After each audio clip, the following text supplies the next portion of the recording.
جوانترین سڵاوتان لێ بێ فەرموو نێوە و کورتێک لە هەواڵەکان.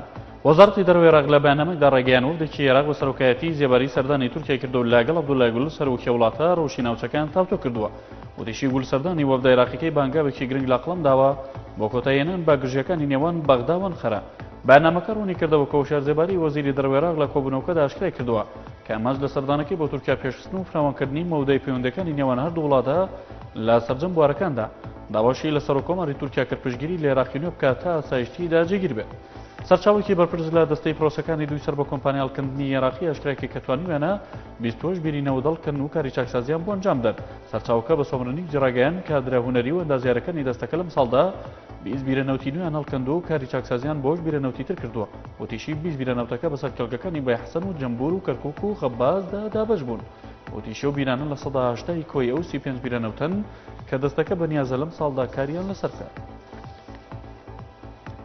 پارێزگاری مسڵ تاکیدی کردەوە کە ئەگەرچی کورد و شیعە لە دوای پرۆسەی ئازادی و بۆ ماوەیەکی درێژ گەیشتن بە دەسەڵاتی ڕەها بەڵام لەگەڵەوەشدا نەیانتوانی داواکاری و خواستی گەلەکانیان بێنەدی.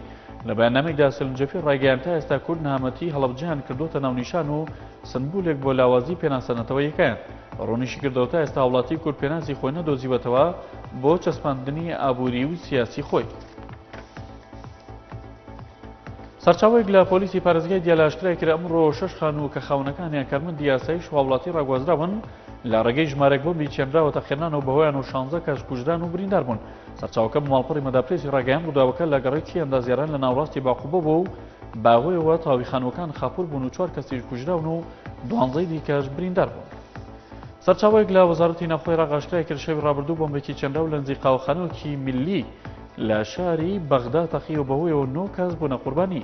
سەرچاوەکە بە ماڵپەڕی مەداپرێسی ڕاگەیان تەخینەوەکە لە قەزای مەداینی باشووری بەغدا بووە کە لە ئەنجامدا 2 کەس کوژراون و 7 کەسی دیکەش بریندار بوون.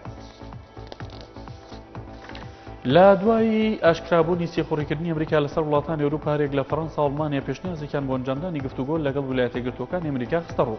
لە کۆتایی لووتکەیەکی یەکێتی ئەوروپا کە لە شاری برۆکسل بەسرا هیرمان ڤان ڕۆمبی سەرۆکی ئەنجومەنی ئەوروپا کۆنفرانسێکی ڕۆژنامەوانی داڕایگەیاند کە دۆسیەی سێخوڕیکردنی ئەمریکا بۆ سەر وڵاتانی یەکێتەکە باخی سەرەکی گفتوگۆکردنی ناولووتکەکە بوو. وتیشی ئەگەرچی پەیوەندی توندوتۆڵیان لەگەڵ حکوومەتی واشنتۆنەیە بەڵام هەڵوێستیانەوەیە کە دەبێ و پەیوەندیانە لەسەر بناغی ڕێز و متمانە بێت. کورتێک لە واڵەکانتان پێشکەش کرا کامران بوو.